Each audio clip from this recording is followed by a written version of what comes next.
ăn đấy nè đã nên nướng này thì cái đấy thì đã nên nướng mua đây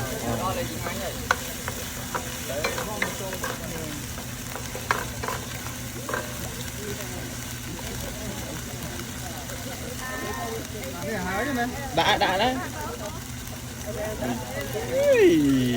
yeah nè nè ok chứ chơi đây đây về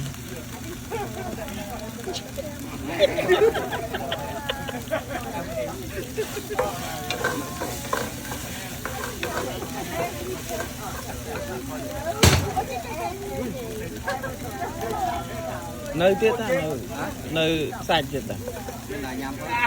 còn lấy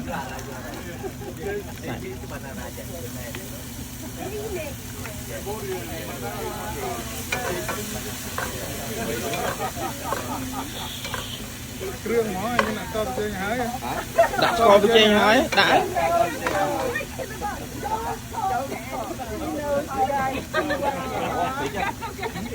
tí chứ đây chơi đi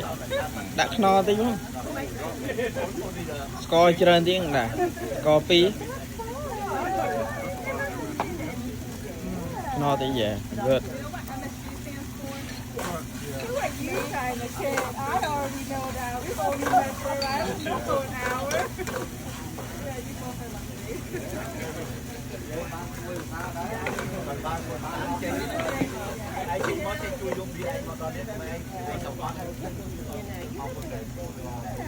gì đã cùm bà cùm